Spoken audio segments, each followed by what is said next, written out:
Good morning. In the name, in the name of all of the Sisters of Notre Dame, I am delighted to welcome you to our third Eco-Spirituality program.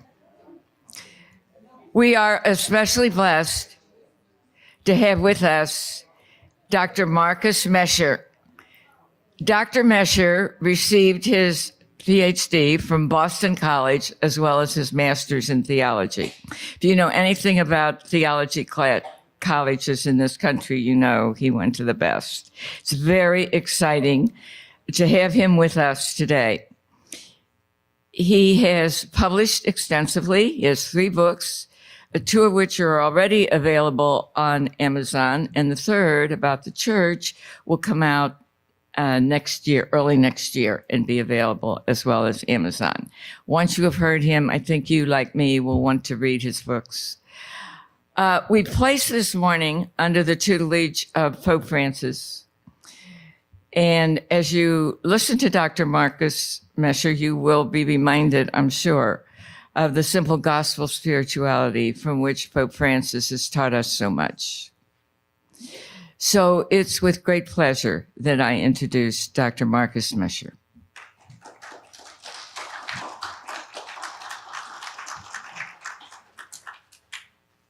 Good morning, everyone. Good morning. I'm delighted to be here. Thanks to Sister Marianne for the invitation, and thanks to Teresa as well for the invitation to come back. I feel especially honored. If this is the third Eco-Spirituality morning, and I was here last year, that means I get 2/3 representation for this great event. And as Sister Marianne mentioned, since Francis died last week, just last week, I thought it would be appropriate for us to begin with just taking a little bit of time to pay our respects to Pope Francis, but also to take a little bit of time to think about how he made us feel. I have been researching and writing about Pope Francis since he was elected in March 2013, because I wrote my dissertation at Boston College on the principle of solidarity. And Pope Francis really, he practiced solidarity from the beginning. If you remember, the first thing he did after he was elected, he went back to his hotel and paid his hotel bill. You know he's a Jesuit if he knows how to pay a hotel bill and not expect someone else to do that for him. But there were days that they lost track of Francis not long after he was elected, and they found out he was just spending time with the people on the streets of Rome, accompanying people who are experiencing homelessness, just visiting with them, sharing life together, offering pastoral care and counseling, sometimes offering the sacrament of reconciliation if it was requested of him. And I don't know if you saw any of the pictures of his burial or when they carried him into St. Peter's, but he was buried in those black work boots that he wore all the time, very different than Pope Benedict XVI's very expensive red Prada shoes that he liked to wear. Francis was wearing in those work boots, which I think was so fitting because he worked till the very end. I was looking at those boots and they were so beat up. You could see places where he had gouged out the leather and they had to cover up the gaps with shoe polish, so that they would still look black. But his commitment to simplicity and humility and to walking with those pushed to the peripheries, whether we're talking about refugees and migrants, or we're talking about LGBTQ Catholics, or we're talking about the divorced and remarried, or widows, or maybe even Catholic sisters, or anyone who at times has wondered, do I count? Do I belong? Am I welcome here? That was such a point of emphasis for Francis. So I wanted to spend a little bit of time. Let's see if the clicker goes to this. All right, great. If we could just take a little bit of time to give thanks for his life and for his, not only his prophetic words. He certainly, in a lot of ways, he cared deeply about trying to speak truth in a way that was gentle and loving and joyful. So he was prophetic with his words, but I am just so moved by how he took so seriously the impact of symbolic action. He only had half of one lung because he was sick as a young child, and he was kind of a homebody. So he admitted that he didn't really look forward to traveling. In fact, that was one of the reasons why he stepped down in 2005 during the last papal conclave before he was elected. I don't know if you know this, but the conclave was voting between him and Cardinal Ratzinger, and they were the top two. And Jorge Mario Bergoglio, the man who would become Pope Francis, he withdrew his name and he said, "No, this job is too much, or I'm not ready." He withdrew his name, and then the conclave elected Cardinal Ratzinger to be Pope Benedict XVI. But he was kind of worried about not really feeling up to the challenge of being the global leader of Catholicism. And all of that changed just a few weeks after he was elected. If you remember, there was a migrant ship coming from Africa, and it capsized, and more than 300 migrants from Africa drowned. And Pope Francis felt compelled to go to the island of Lampedusa and to go there and to represent the church here at this place in the face of xenophobia or nativism or just callousness to the suffering of these migrants and refugees. And that's where he coined this phrase, the globalization of indifference. And he just had a knack for those kinds of phrases, whether it's the culture of encounter or asking for the church to be more like a field hospital than a fortress. But I think, because the focus of today's gathering is on the environment, I think, just in the same way that we might be tempted to feel indifferent or overwhelmed at the state of the world, or looking at places like Gaza or Ukraine or South Sudan, it's easy to be concerned about the planet and just throw up our hands and say, what can I possibly do? And Pope Francis never wanted to allow us to just give in to despair, or to just feel like we couldn't possibly make a difference. And so I think we really have a gift this morning in his final homily, which hopefully you have a hard copy of. I tried to make sure all of you have this. I'd like to just spend a little bit of time doing a Lectio Divina. This is his Easter homily. And I personally, I think it's just positively beautiful. And I think it's worth spending a little bit of time with this morning. So what I'd like to do, before we get into the eco-spirituality, I think this will actually help us frame the rest of our time together really well. But I'd just like us to read it together. And I'm going to just let you kind of sit with these words and see what bubbles up to the surface for you. Not just what resonates or what speaks to you, but also how are you being called to, shake the dust from tiredness, or routine, or whatever's keeping you from running with joyful action, which is kind of the generative theme of this homily. I just think it's so beautiful. So hopefully you have your own copy so you can follow along, but I'll read it just so that we can pray this together. So this is Francis's final homily written for Easter Sunday. Mary Magdalene, seeing the stone of the tomb had been rolled away, ran to tell Peter and John. After receiving the shocking news, the two disciples also went out, as the gospel says. The two were running together. The main figures of the Easter narratives all ran. On the one hand, running could express the concern that the Lord's body had been taken away. But on the other hand, the haste of Mary Magdalene, Peter, and John expresses the desire, the yearning of the heart, the inner attitude of those who set out to search for Jesus. He, in fact, has risen from the dead and therefore is no longer in the tomb. We must look for him elsewhere. This is the message of Easter. We must look for him elsewhere. Christ is risen. He is alive. He is no longer a prisoner of death. He is no longer wrapped in the shroud, and therefore we cannot confine him to a fairy tale. We cannot make him a hero of the ancient world or think of him as a statue in a museum.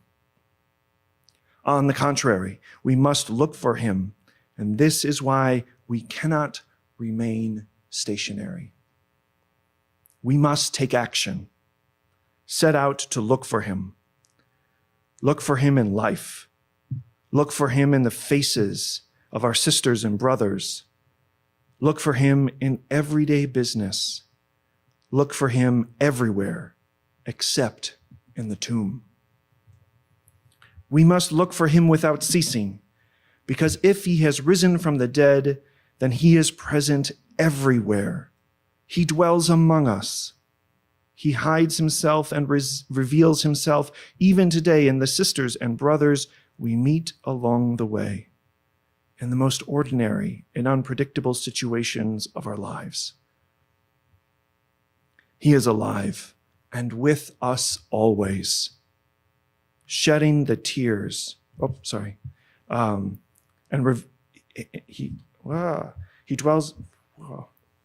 He dwells among us. He hides himself and reveals himself even today in the sisters and brothers we meet along the way in the most ordinary and unpredictable situations of our lives.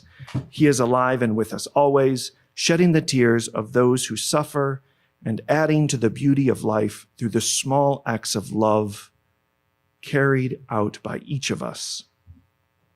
For this reason, our Easter faith, which opens us to the encounter with the risen Lord and prepares us to welcome him into our lives, is anything but a complacent settling into some sort of religious reassurance.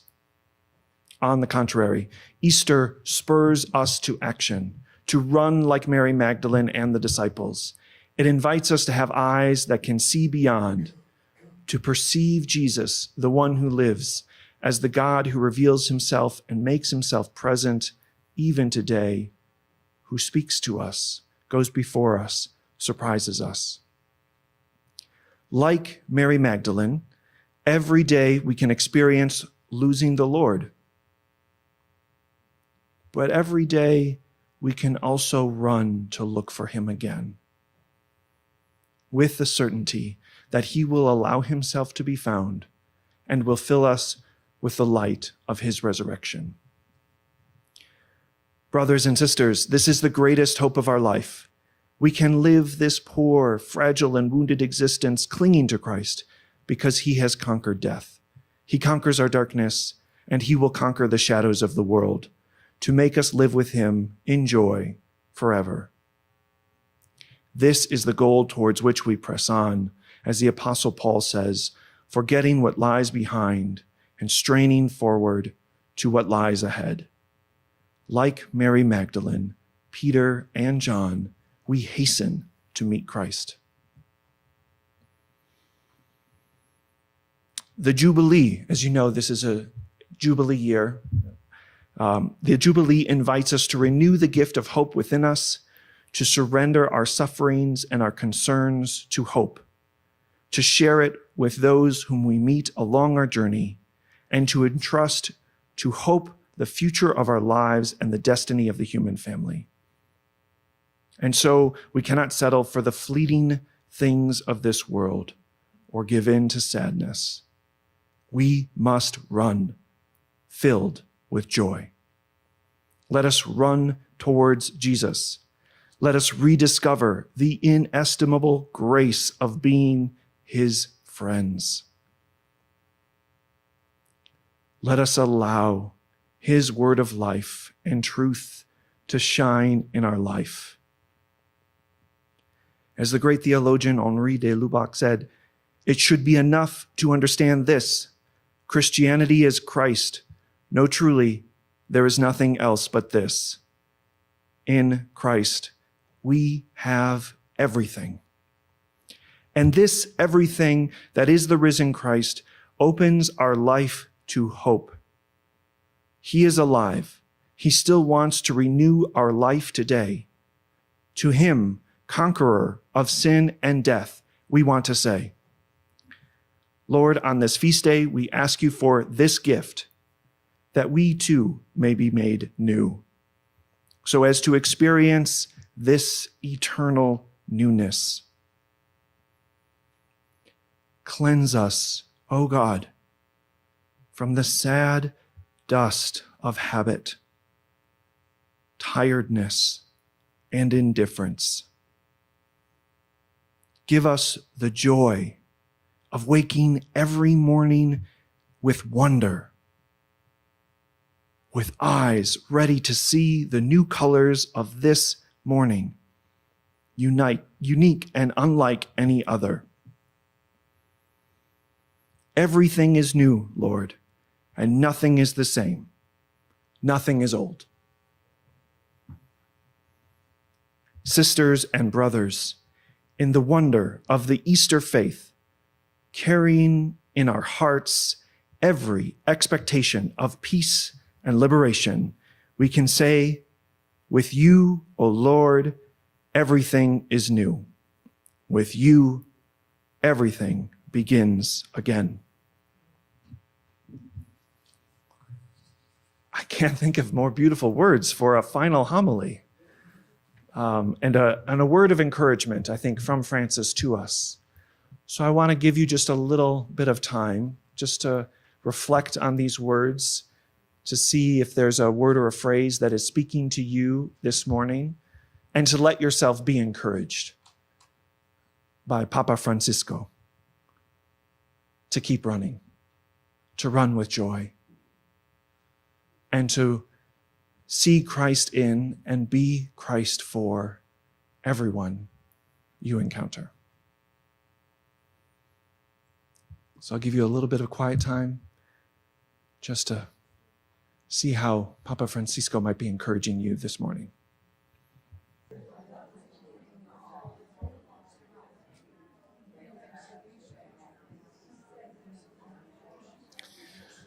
Okay, I'm sure there's enough here that we could talk for hours, but I also want to be respectful of your time. Could we hear from 2 or 3 folks, just either how you hear Francis encouraging you to be made new in his final homily, or maybe something you heard from your conversation partner that you find illuminating or encouraging? Where are our courageous people?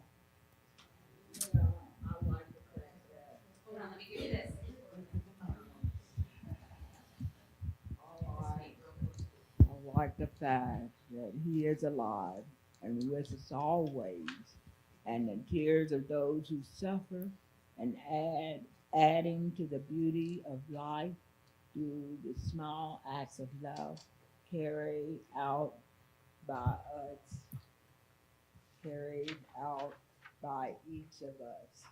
That's everybody. Mm-hmm. And it says he is no longer. What am I saying? He is alive and with us always. And that's so true. Mm-hmm. Yeah, thank you so much. That's such a beautiful part of the homily. He is alive and with us always, shedding the tears of those who suffer and adding to the beauty of life through the small acts of love carried out by each of us. What a beautiful way to talk about how we are partners with God in God's mission of trying to heal the world.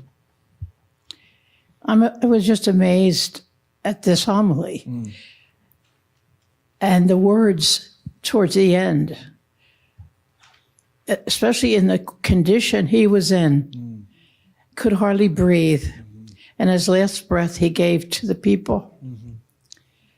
Give us the joy of waking every morning with wonder. What a gift if we have that. That struck me so. I'm afraid I don't always wake that way. You don't? With eyes ready to see new colors of the morning, unique and unlike. Everything is new, Lord. Nothing's the same. It's so powerful that he could put this together when he knew. He's a saint. Yeah.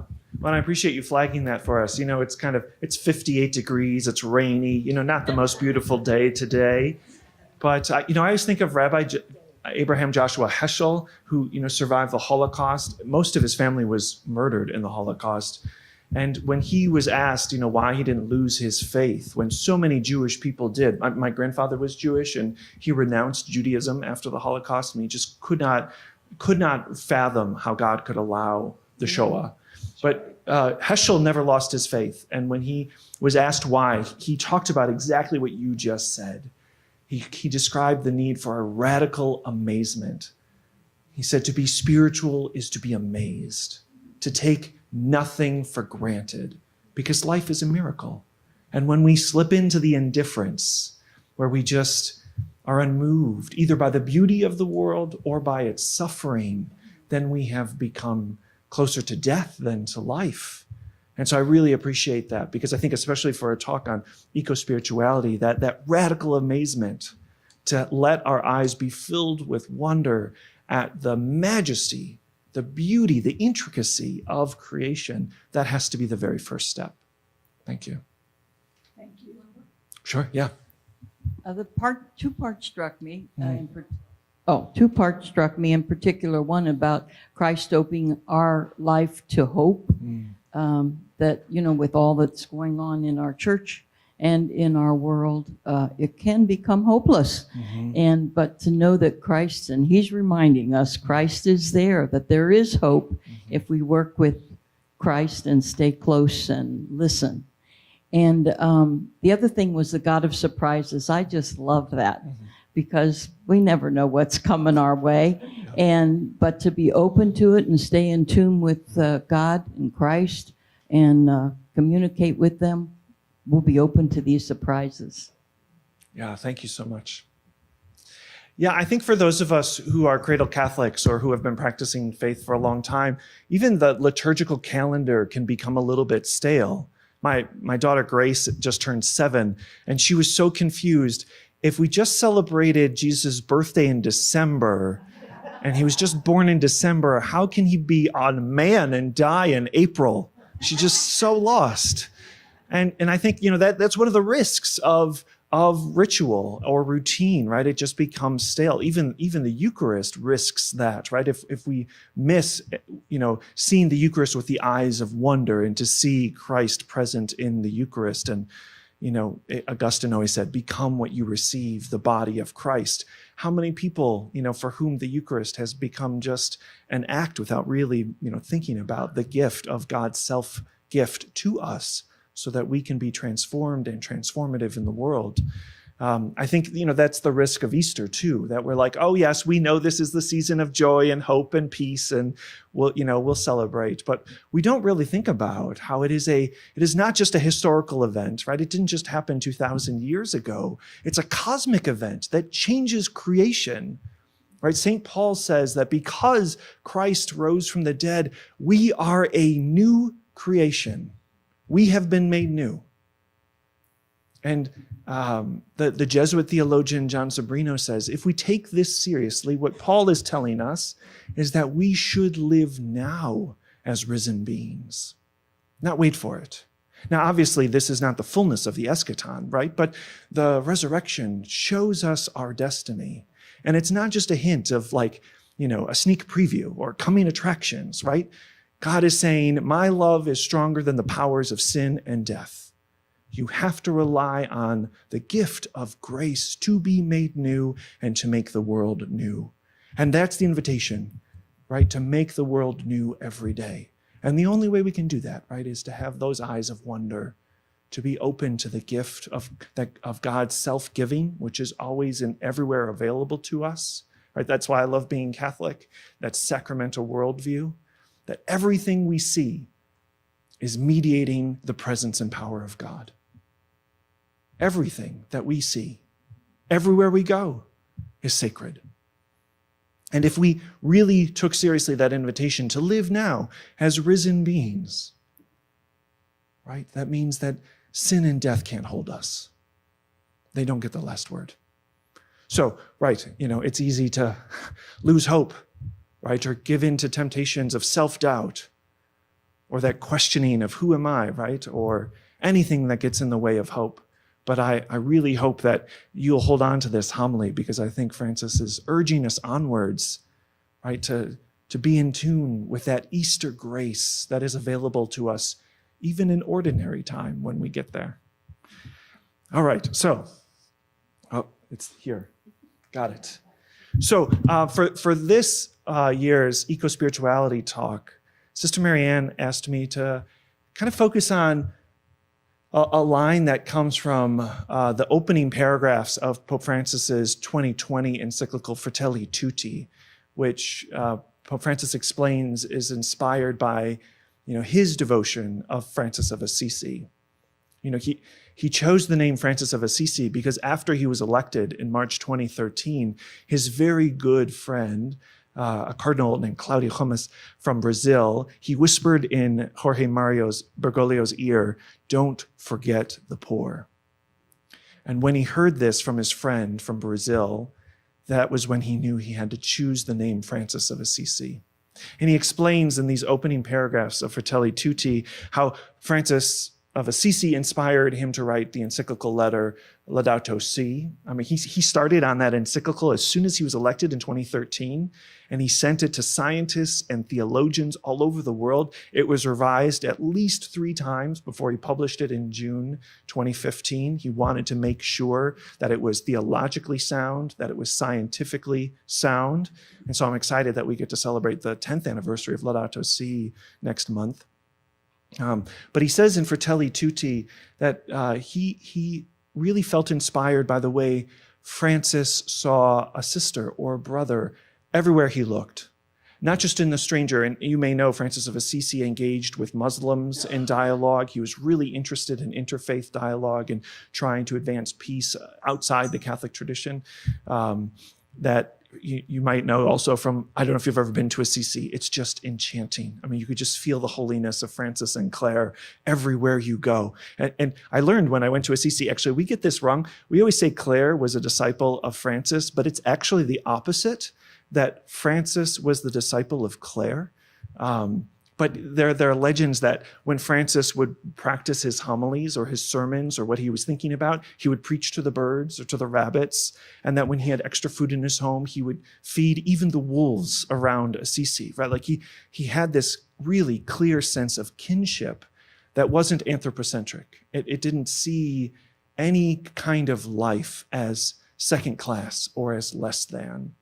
And so this morning, when we think about eco-spirituality, I think we have to confront head on the belief that we have this privileged position on earth, or to be tempted to see any part of creation as second class or less than, right? Because I think that allows us to become indifferent at the ecological devastation or the extinction of species, or just to throw up our hands and say, well, it's only this part of the world and they're not as sacred or precious as these human beings, that we're seeing face to face.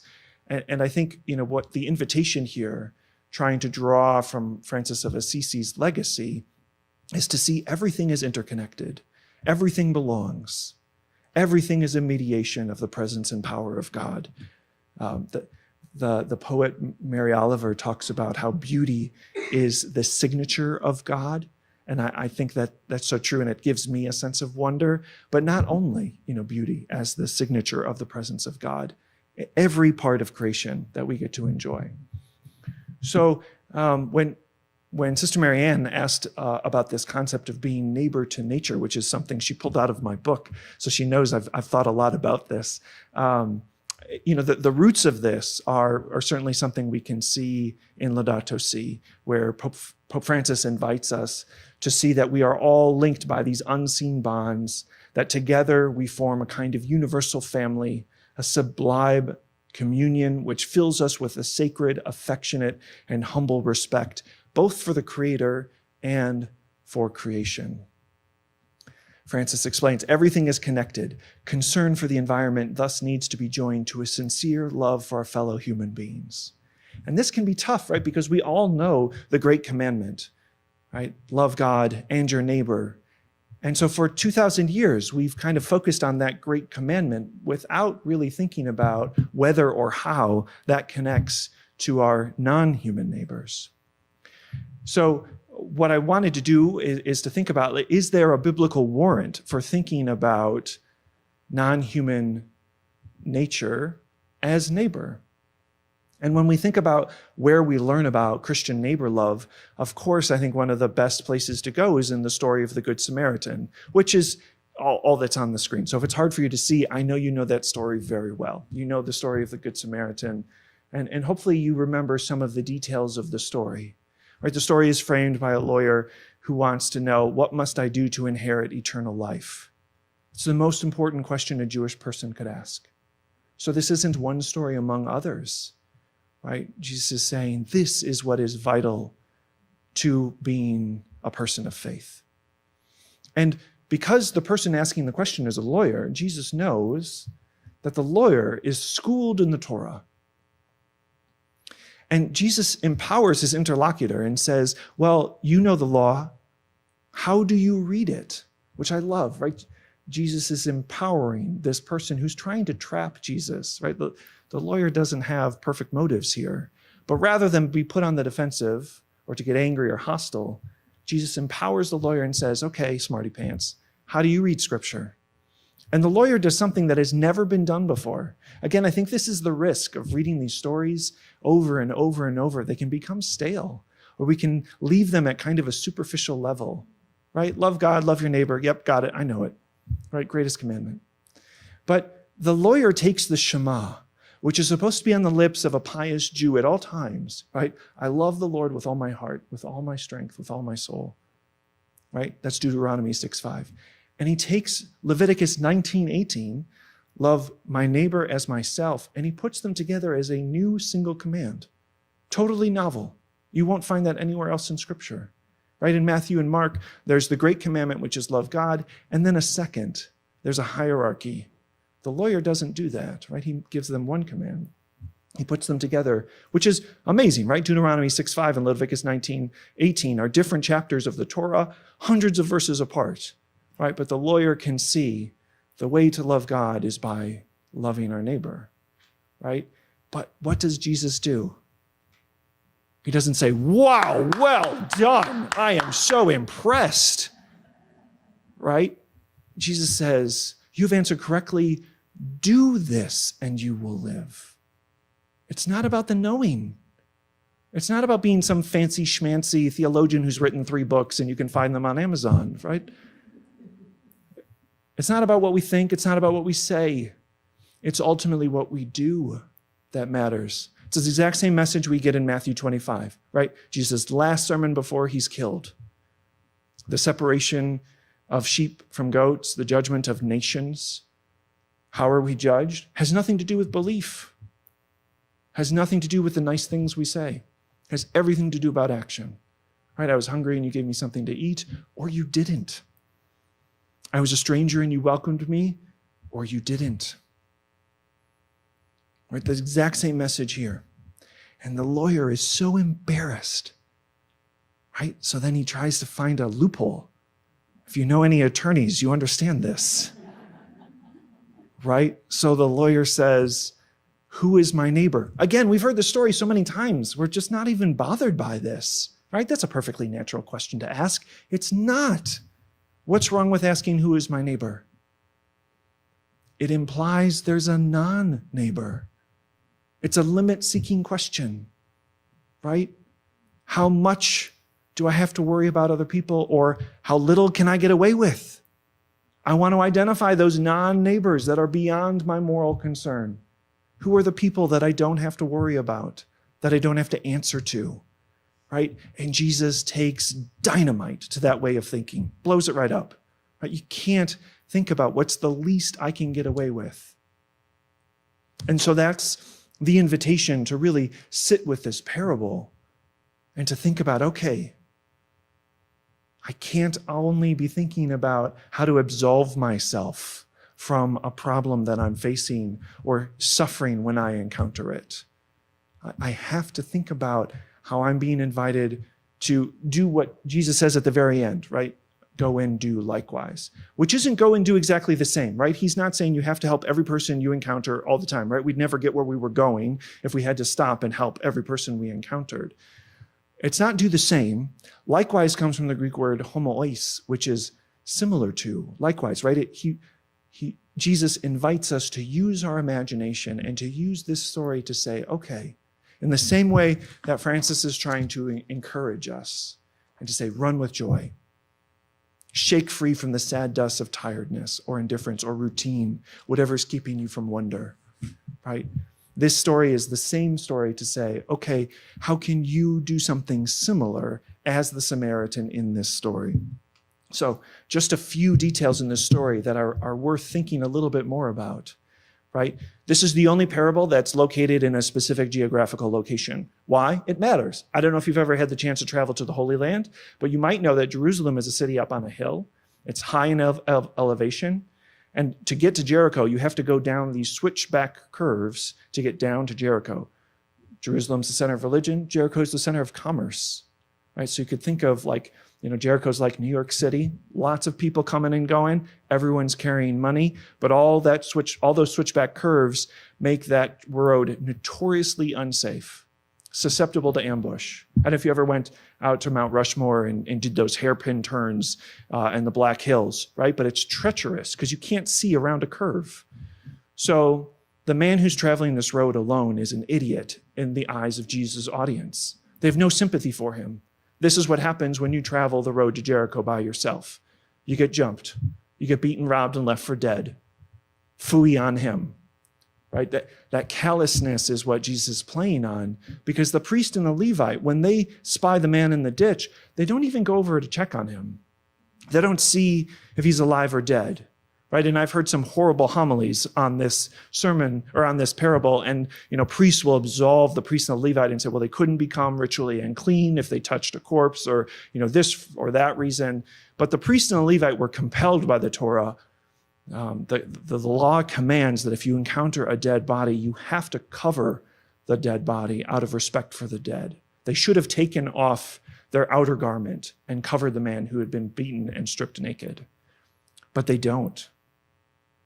They're so caught up with their own agenda that they just, in fact, the Greek says they cross by the other side of the road. They are the anti-neighbor. Neighbor means the one who is nearby, right? So they create greater distance between themselves and this man, and they go on their way, right? But the Samaritan, and the other really important detail in this story, because we hear this story, we hear Good Samaritan, oh, here's the moral hero of this story.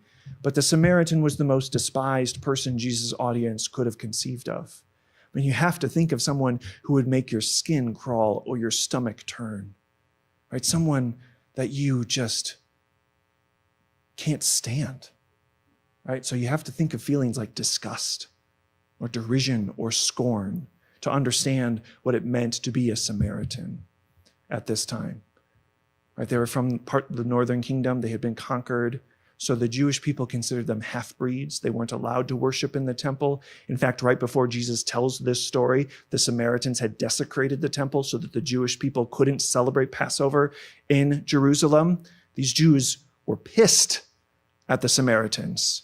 So when Jesus' audience hears that the third person traveling this road is a Samaritan, everyone is not just on guard or suspicious, they're angry, right?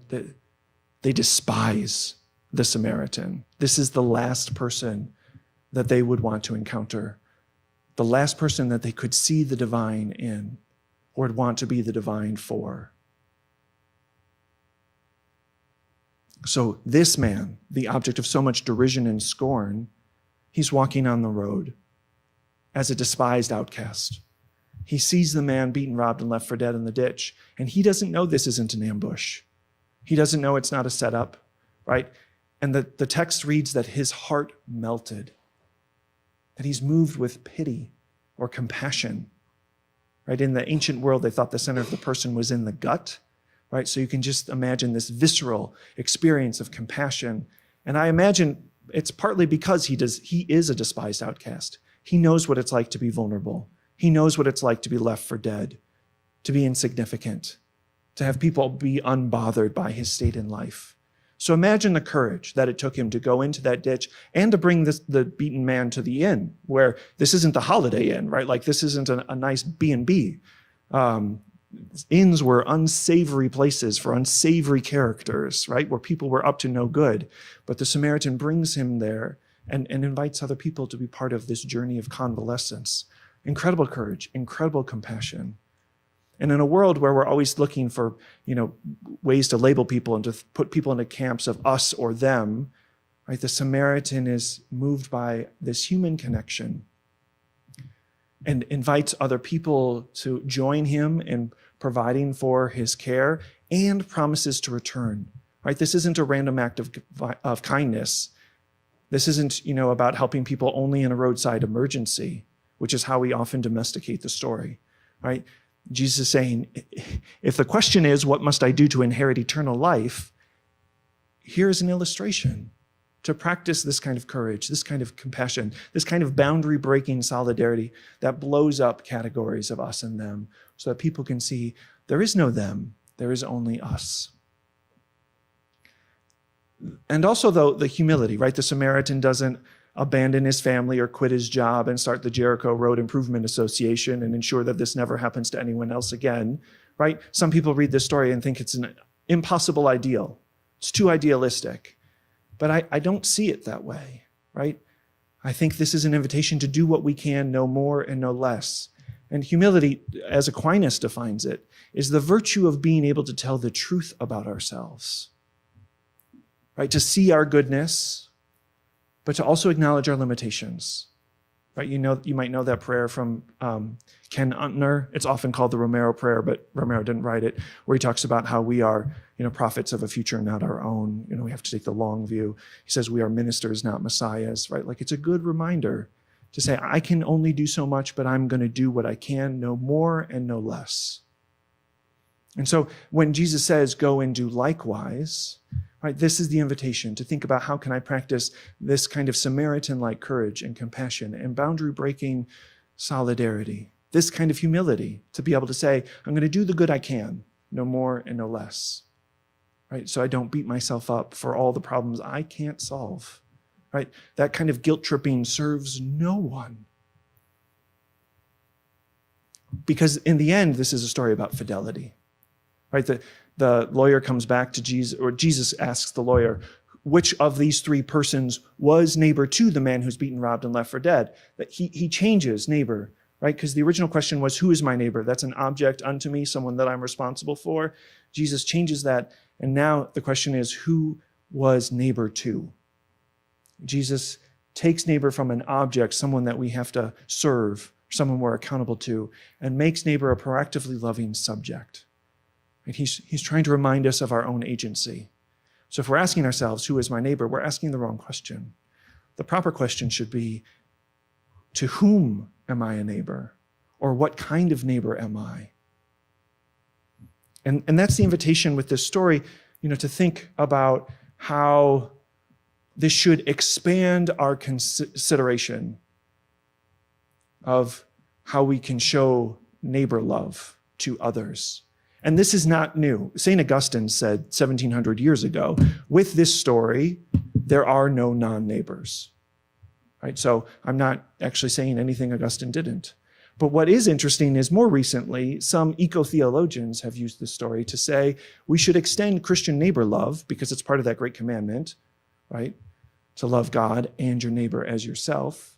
We should extend that to think about what kind of neighbor am I to non-human creation. So this is a passage from John Hart, who's a Catholic eco-theologian who taught at Carroll College in Montana for many years and ended his career at Boston University. And John Hart writes, Jesus teaches that people should not await someone's cry for help to respond to a call to be a neighbor. So he's writing about the story of the Good Samaritan as he says this. They should make themselves neighbors to those who need them. From the parable of the Good Samaritan might be drawn two ideas for ecological ethics. First, assist those in need. Second, choose to be consistently a neighbor to others. Humans are not the only neighbors who are suffering and need help. Earth and the biotic community are in crisis and in need of assistance. People are called to make themselves neighbors to humankind, to Earth, and to extended biokind. So all life. So I think, to bring this home, the invitation here is to really try to cultivate in each of us personally and then also collectively as a community, a spirituality of inclusive communion. To think about what it means to be loved by God and to be loved by creation, and then to think about how can we better love all of creation. So we see this also in the writings of another Catholic eco-theologian, Thomas Berry.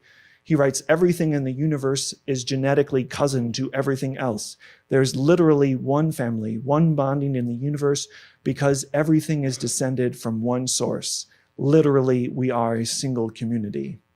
And we hear this reflected, even though he's not in a footnote, that same spirit can be found in Laudato Si in paragraphs 238 through 240, where Pope Francis says, the Trinity is a communion of love, and creation reflects that communion of love. Francis writes, the Trinity has left its mark on all creation and is the reason why everything is connected in a global solidarity held together in an infinite bond of love. And I find a lot of people use that word solidarity and they don't really know what it means. I think we generally mean some kind of like unity or togetherness, but that's not what solidarity means. Solidarity means being ordered to justice and the global common good. That's what John Paul II said in Sollicitudo Rei Socialis in 1987, right? It means caring for all, no exceptions, but it means putting love in action in a way that aspires for inclusion and mutuality. So it's different from charity or love, right? Sometimes when people teach about Catholic social teaching, they use the 2 feet analogy, right? That you have charity that meets an immediate need, and then you have justice, the structural work. Solidarity is what holds those feet together, right? It's the love that's trying to meet an immediate need, but it's also the commitment to reform things on a structural level in the aspiration for social justice or ecological justice. Solidarity is that comprehensive view that's trying to move us beyond from just, the drop in the bucket, which is usually what charity is, right? Like if you took, for example, if we were talking about hunger, I've been Catholic educated since I was 4 years old. Do you know how many can drives for the homeless and hungry I've been a part of, especially with 3 kids in Catholic schools, right? I mean, we're always fundraising or collecting canned goods. My son is at St. X. He gets a day off of school every year because of the number of canned goods they are able to collect. And they fill the principal's office. They can fill the back of a semi-trailer. That's impressive. But if you took all of the donations gathered by Catholic schools and Catholic parishes and every other house of worship in this country, everything gathered by individuals trying to be generous, that would represent only 4% of all of the food assistance that is doled out every year in this country. 96% of food assistance comes from the federal government through SNAP and WIC, right? So to think about how individual charity, individual generosity or philanthropy, it is a drop in the bucket compared to what the actual need is just in this country. I mean, that's not even considering foreign assistance, right? So charity is a good gesture, right? We know that from reading Matthew 25 and the parable of the Good Samaritan, right? But it's woefully inadequate. So to really think about solidarity as the fruit of a spirituality of communion that sees no one and nothing left out or left behind. I think that's the goal here. To really take seriously that when we're talking about God, we're not talking about a male, we're not talking about a single person. And when we talk about the Trinity, we're not talking about 2 dudes and a bird, right? We're talking about a communion of love, right? Augustine described the Trinity as the lover, the beloved, and the love that bonds them together. This is Rublev's icon of the Trinity, which is ancient. And some people don't like it because it still gets us to think of the Trinity in terms of personhood, which is inadequate, right? Because God is not a person. God is not a communion of persons. This might make us look like we're polytheists when we're not. But the reason why I love this icon by Rublev is because you have 3 androgynous figures, right? It's not clear whether they're male or female. They don't have beards, so maybe it's unlikely they're male. But if you notice, the chalice in the middle isn't actually at the middle of the table. It's at the front of the table. Why? Yes, we are invited to share in this communion of love. The Greek word is perichoresis, this overflowing superabundance of God's love, where God's love is not just offered, received, and returned within God's self, but that God is hell-bent to get outside of God's self, to share life with us and invite us to participate in this communion of love. So when we talk about the human person as created in the imago Dei, created in the image and likeness of God, we're not thinking about a person. We're thinking about being created in the image and likeness of this communion of love, super abundant love that cannot be contained within itself. And if God cannot be contained within itself, and we are made in that same image and likeness, then we should not restrict our love to only other people who look like us, or think like us, or vote like us, or go to church where we go to church, right? There should be no limit on who or what we love. So, my argument here is that to be human is not just to love, but to love is a reflection of the ultimate lover, this inclusive communion of love. So I just wanted to end a little bit with a reflection, because I just got back from El Salvador. One of my favorite classes that I get to teach at Xavier University is a class on solidarity. When you write your dissertation about solidarity and you write books on solidarity, you spend a lot of time thinking about it. And it's nice to have students who really want to sink their teeth into it, that kind of concept, and not just, get through the class and get their A and never think about these things again. So I get to teach a class that goes to El Salvador over spring break, because for me, I think El Salvador really encapsulates well what solidarity means through the life of St. Oscar Romero, through the 4 U.S. churchwomen who were raped and killed in 1980, through the 6 Jesuit priests and their housekeeper, Elba, and her 15-year-old daughter, Selena, who were murdered in November of 1989, the 75,000 people who were killed in the Civil War in the 1980s, all the crucified people, as Ignacio Ellacuría described them. And in my trips down to El Salvador, I've learned that in Spanish, they don't talk about solidarity as a noun as much as a verb. So there is a Spanish word for solidarity, like we use it, right? Like solidaridad. But most often in El Salvador, especially people who are inspired by Romero or the churchwomen, I actually got to spend this some time in March with a man named Lolo. He was the only living survivor from his grade school of a massacre in Rio Sumpul, the river that separates El Salvador from Honduras. He had a third grade class of 35. He was the only one who survived. And the only reason he survived was because his dad was a fisherman and helped them find an underwater cave in that river where they had to hide for 3 days. And when they came out, the river was red from all the blood because these soldiers had killed 1,000 people in 1 day.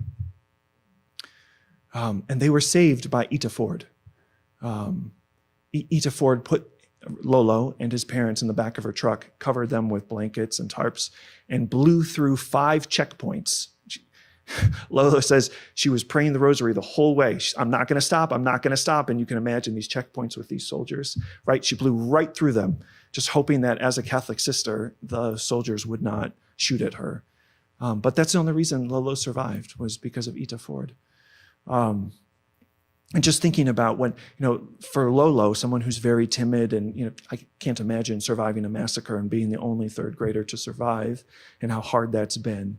But he is the proud father of 2 daughters who are now students at the UCA, the Jesuit University in San Salvador. And, it's been hard to be a dad with PTSD for Lolo as a survivor of this massacre. And he just has tried to be open with his daughters about the memories and the flashbacks and the nightmares and, all the hallmarks of PTSD. And his daughters asked if they could go back to his village and they could see it firsthand. And there's still, to this day, a giant crater where the bomb landed on Lolo's house and just flattened it. But Lolo went back and he was standing at the banks of the river. And today, he's one of only 2 survivors of the Rio Pool massacre, which the Salvadoran government has tried to erase and say never happened. And Lolo acknowledged as someone who's very timid and shy, someone who is filled with self-doubt, someone who doesn't speak very well and isn't sure anyone would listen to him or believe him. When he was standing at the river and remembering all the people, all the neighbors, his teachers, his friends, his cousins, his grandparents, his aunts and uncles, his siblings, all the people who died, he said, it's not as if these stones will ever be able to tell the story of what happened. So if I don't speak and tell the truth of what happened here, who will? And so when Lolo was recounting this, for my students, he was talking about his testimony as a work of solidarity. And he said, this is how we solidarnos. And in Spanish, what he did was he made solidarity into a verb, right? That we solidarize ourselves. That the only way to make solidarity real is in and through our relationships, in our shared commitments.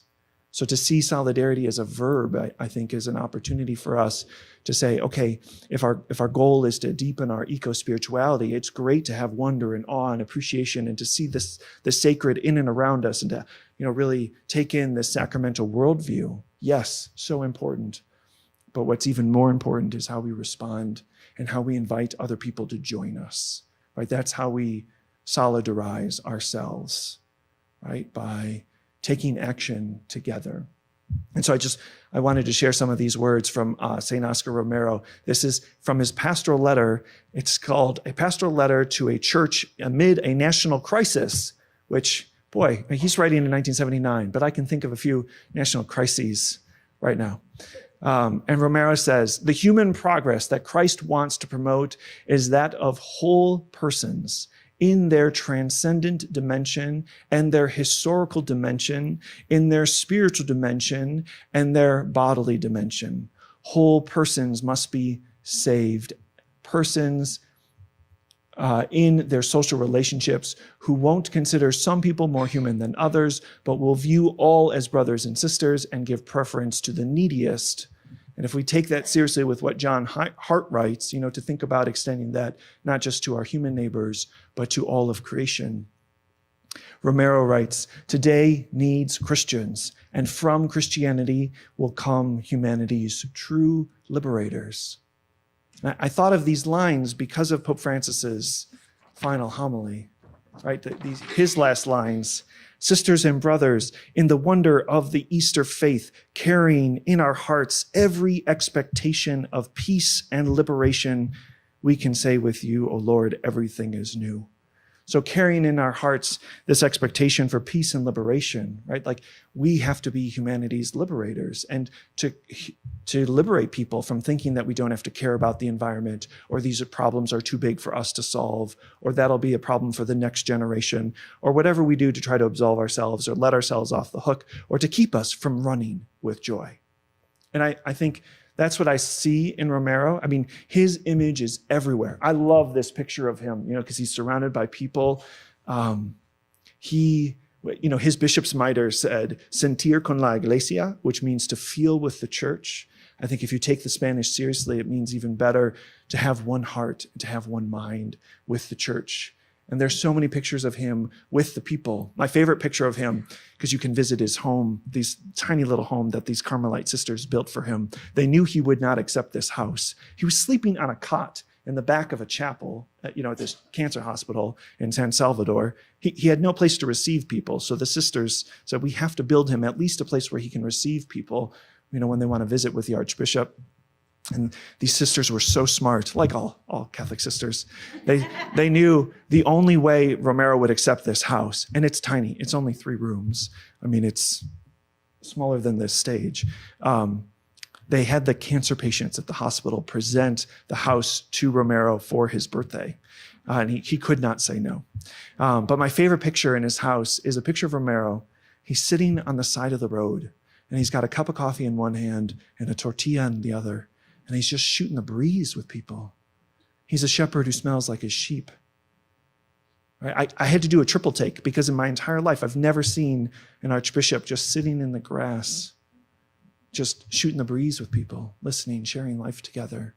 But that's what he did, right? He is, I think, the saint of solidarity, showing people that the way that we save ourselves is in and through our relationships with one another and with all creation.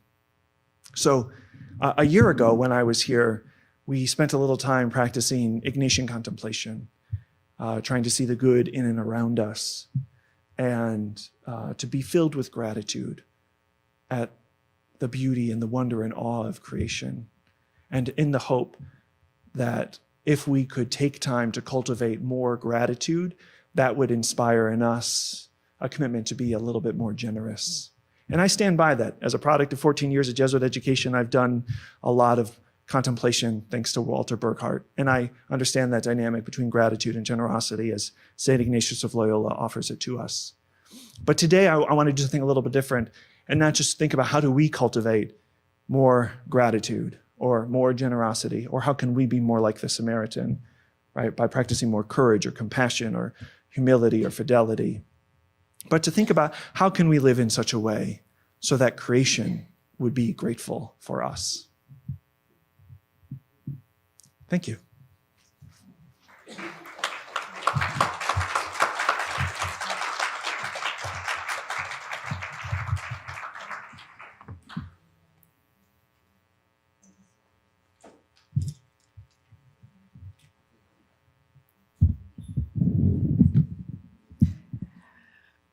One of my friends said to me one time, you know, Marianne, living this ecological sensitivity and responsibility is hard.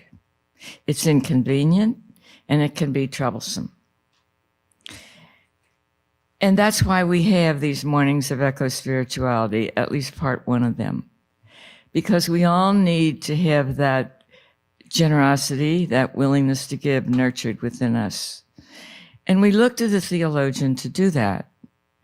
And you know, theology has a responsibility to all of us to give us good, scientific, solid theology. Theology is not a whim. It's not a whisper. It's not a pretty picture. Theologizing is serious work. Marcus Mescher is not only given us that kind of theology, which allows us to go forward remembering that Jesus has said, I am the way, the truth, and the life. So we know that what we do and what we believe is based on solid truth. That is a gift of the theologian to us.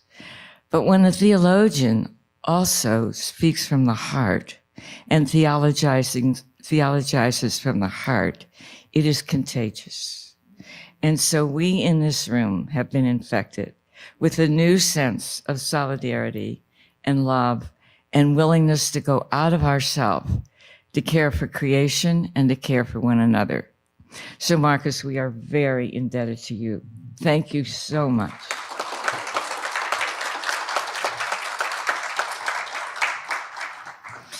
And now talking about the need to go out of ourselves, the need to care for our neighbor, I want to tell you a little bit about a new endeavor, not directly sponsored by the Sisters of Notre Dame, but sponsored by our close friends and people we admire.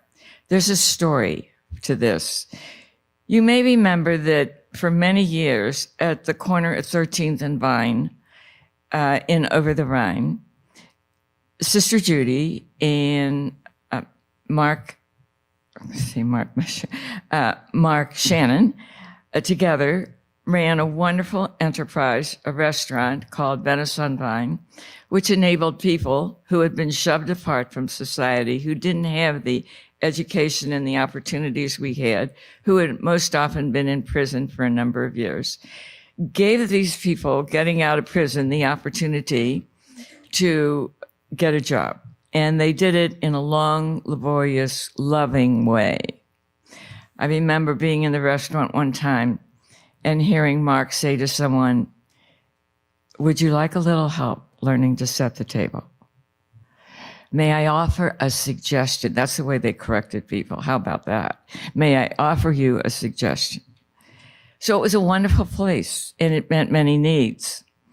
But when they found that it no longer was needed, they moved to another enterprise because their awareness that what was needed was more effort at eco-spirituality, more effort to put eco-spirituality into action. And so they are now at a new place in Over the Rhine at 14th and Republic. And that is a center called Just Earth Cincinnati, where we are all welcome to go to be nourished, to learn, to grow in our understanding of the needs that are implied and what Pope Francis asks of us when he reminds us of our obligation to care for our planet. So we're very blessed to have them with us today. Our good friends, people we admire, Sister Judy Tenzing and Mark Shannon. And they are at that table there. So I urge you to visit the table to learn what is available at Just Earth Cincinnati at 14th and Republic, to plan to visit them on site, and especially to hear what they are doing and some of the services they have available for our teenage scholars and students. And one more thing, gift that they have for us today, they have brought homemade cookies made with Sister Judy's solar oven. So they invite you to come visit them, have a cookie made in Sister Julie's solar oven, and then we will move to phase 2 of this program. Marcus has given us such inspiration to go beyond ourself and beyond our comfort level, to really care for our planet, to put care of the planet in action. So the second part of our program after the break will be some practical suggestions from Teresa Phillips as to how we can become more ecological responsibly, how we can really widen our understanding of love of the neighbor, and how we too can live and breathe theology of the heart. So thank you for this first part. Thank you, Marcus. Thank you, Mark, Shannon, and Judy. And now enjoy this time of break.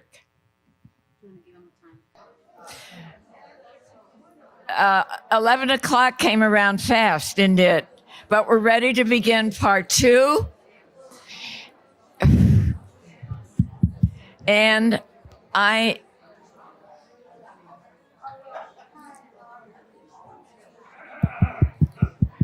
thank you. Thank you. If we could take our seats, please. If you will take your seats, please. And I'm happy to introduce Teresa Phillips. Teresa is the head of our Justice and Peace and Care Creation work here in the Ohio province. We are so happy to have her. She brings a tremendous depth of knowledge and practicality to the question, how do we do this? Teresa.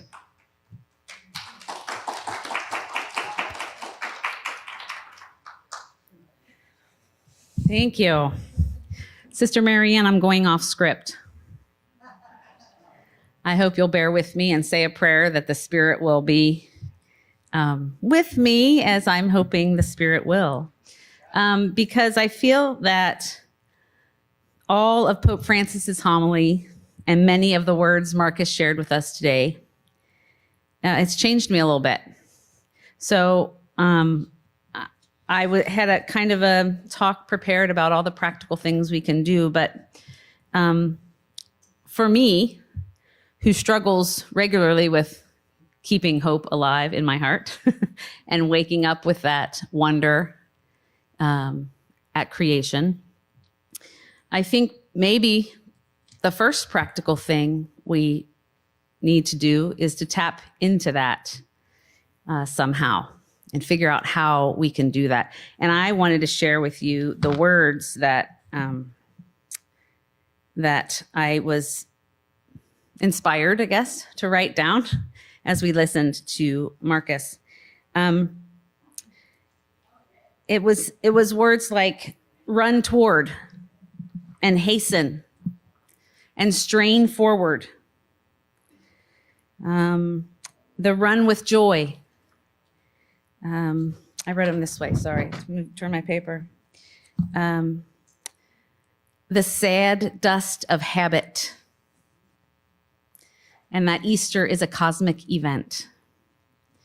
And I sat listening to what Dr. Mescher was presenting, and I don't know, I almost teared up a few times because I think it's really difficult to keep that positive outlook and to keep that hope alive.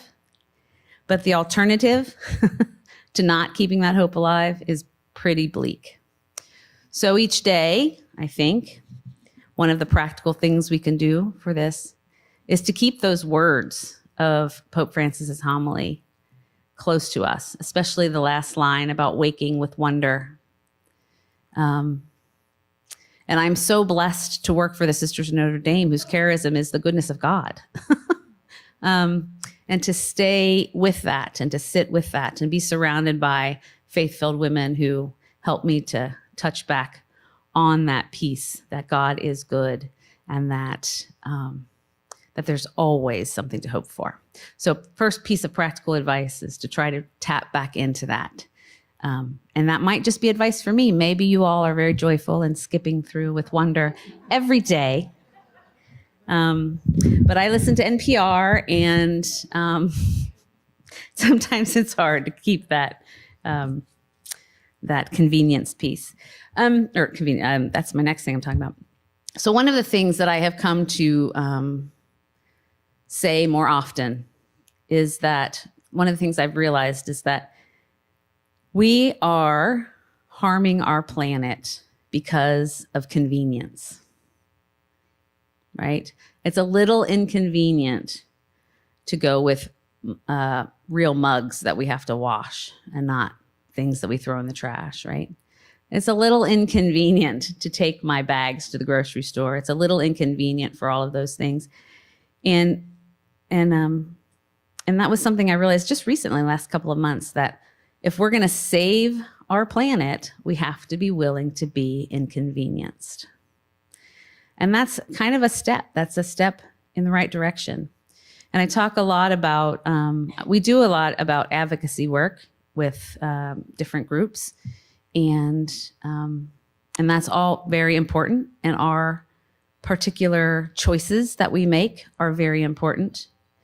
But to tie into this idea of neighbor and being a neighbor to nature, we also have to be vocal about our choices and why we think this is important.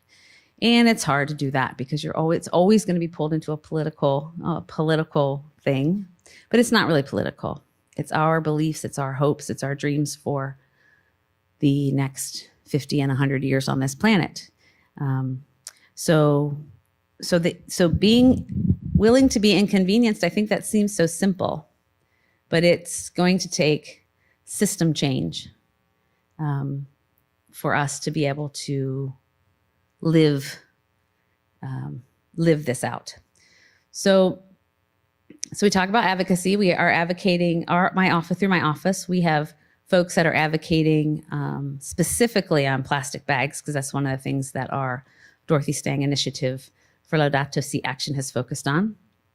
And we are advocating with corporations, and we are advocating with families and friends and our publics, because we've found advocating legislatively is not very effective at this point. And the one thing we say to all of our groups is that we have to start with what's easy, because people have to get used to this feeling of being inconvenienced. So we start with what's easy and we move towards the hard. So the easy things, we can all identify those in our lives, right? But then I came upon this wonderful handout, which I have up here, and I did not arrange for people to hand out to you. I'm so sorry. We'll get it to you. And it's called, I love this, The Lazy Person's Guide to Saving the World. Right up my alley. The Lazy Person's Guide to Saving the World. It's a simple back to front piece of paper and has 4 levels for you so you can judge yourself. And it's things you can do from your couch. Again, right up my alley. Things you can do from your home. things you can do in your neighborhood, and things you can do at work. And so this is, for me, it's an in because it's kind of funny, The Lazy Person's Guide to Saving the World, right? It gives you a little chuckle, but it does make it, these things can make an impact. So being a neighbor means caring about the other people, who you are a neighbor to, and offering information and offering options for people, family, friends. That's, I think, our next step. We change our own personal behaviors, and then our next step is to spread it out to our neighbor, our own personal behaviors, and then the next step is to spread it out to our neighbors. So I have these, and we will pass them out. And hopefully you can pick 1 or 2 or 3 or 4, or maybe 1 from each level, or 2 from each level to implement, and then go from there. If you've been to the past eco-spirituality mornings, we also have a copy of what we handed out last time, which is the kind of the same sort of ideas, but it has a few different ideas, and that's on the back table. I wasn't going to pass that out because many of you already have that, but and in the meantime, while I'm passing these out, I would like to invite Mark Shannon from Just Earth to come up. He would like to share 2 opportunities for you to engage in some of the things they're doing.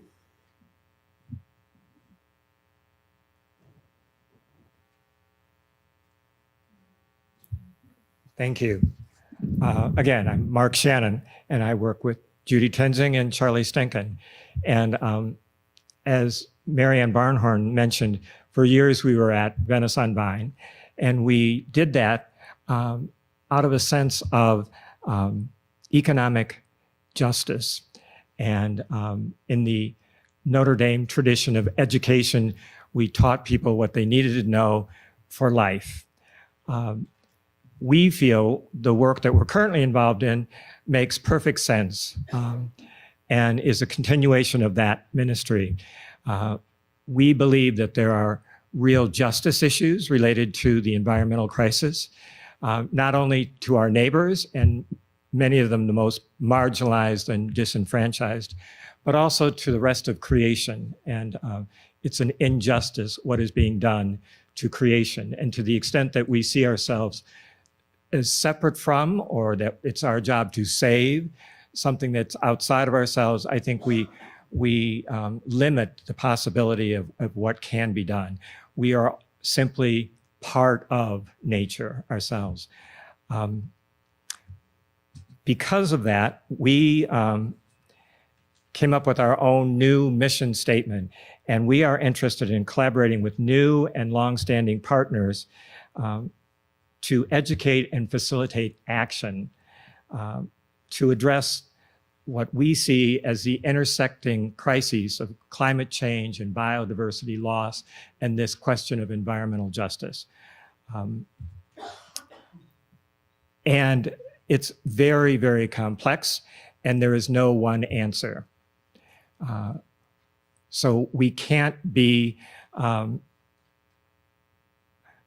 too proud to listen to one another in terms of other people's suggestions of how it might happen, because no one solution can make it happen for this earth. So our goal is to bring people to the table, keep people at the table, invite new people to the table, keep this conversation going. How can we, as a community,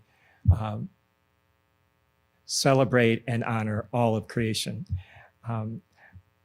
I am a wonderful, wonderful, wonderful, tragic Irishman. And I was told that I came into this world alone and you're leaving alone. And if you didn't know, there is the cloud hanging over my head. But what I have come to realize is that we were never intended to be alone, and that we are all part of an extraordinary community and an extraordinary creation. And I would encourage you to find folks who will talk to you and share your beliefs and your dreams and your hopes. And there are organizations and groups at every level of the community who are hungry to have that conversation with you. In your faith communities, there's Laudato Si committees. In your neighborhoods, there are garden clubs. There are book clubs in your libraries. There are conversations at your kitchen tables with your grandchildren about, can we plant some seeds in the backyard? How much can we get for this empty pop can? Let's see if we can collect enough to go to McDonald's, but have the conversation and continue the conversation. We are not interested in lecturing folks at this point because nobody wants to listen to an old guy talk. So we use lots of different strategies at Just Earth. We use poetry, drama, traditional classrooms, and art. So I'm here to issue you an invitation. We have an art competition and an exhibit May 31st at the Art Academy. We have perhaps 50 artists from the region who have submitted works, but they've also submitted artist statements challenging us to see their works through their lens. And we're hoping to create yet another conversation, bringing more people to this conversation. We'd love to have you there on the 31st at the Art Academy. We're serving very affordable white wine and great Velveeta. On May 14th, in cooperation with Paul Kroner's Art Studio, we're having an event to showcase a poetry competition that we've held. There were 50 students from regional schools and more than 100 adults. And the winners are going to be featured that evening. And that's May 14th at Paul Kroner's studio. And again, if there's any Velveeta left over, we're going to bring it there. So please join us. We would love to hear your thoughts and to be a part of these efforts with you. Thank you.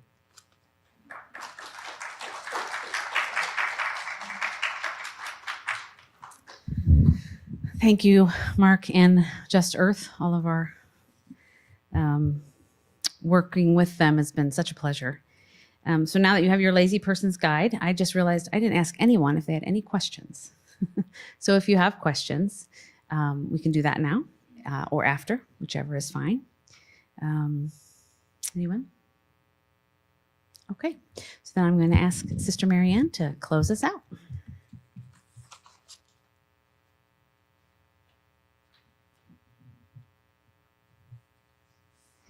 Thank you, Teresa. You can see why our leadership appointed Teresa to be director of our Peace and Justice and Care of Creation efforts. And she is a storehouse of information. So if ever you have a question, she works here at 513-761-7636. And she can answer many, many questions and guide you in right directions. So I do want to thank you for coming, for being with us. You know, I heard Pope Francis. I just happened to tune in one morning. There was a seminar that was available to us through the Union of Superiors General in Rome. And I turned on, and there's Pope Francis saying, you know, the only way we can do this care of creation is through groups. One of us cannot do this alone. It's absolutely overwhelming, but we have to gather groups together. And so I urge you to keep doing that. Our churches here, other groups, and this is what we're trying to do here. We have some plans for the future. We have a very active movement that we call Ban the Bag. And we're going to, in the coming school academic year, we're going to be meeting with students from our the four high schools, which we sponsor or are affiliate with, namely the Summit, Mount Notre Dame, Baden, and Chaminade-Julienne. We will be working with their ecology clubs. We continue to try to widen the tent and bring in more people. And we're very excited about this contact with these young people. And the next time you come, we'll have little badges available, say Ban the Bag, because that is one practical thing that we can all do. We had a consultation with an expert on plastic reduction. And I asked this question, give me one thing, because I too get overwhelmed with all of this. Give me one thing we can do. And she said, stop using plastic bags. Now that's a pretty simple thing, but once again, it gets annoying. It gets to be a problem. It's very inconvenient at times, but it doesn't cost any money. And it's something we can all do. And we have some of those bags. We had some printed with Dot's picture run or Dot's slogan. And you're welcome. We ask a donation of $14, but you're welcome to use them. And I want to point out that they are washable because we can find prettier ones. But you know what? Look carefully when people try to get you to do that, because a lot of them have plastic coating on. And so we're not really helping the cause. I assure you, Teresa vetted these. I assure you there is no plastic in these bags. Anyway, we're in it together. Thank you again for coming. I'm sure we'll have more of these in the coming year.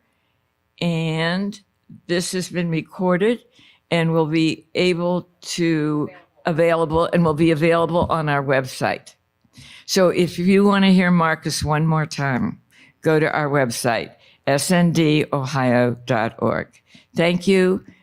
Have a good afternoon and evening. And once again, come back when we send you another invitation.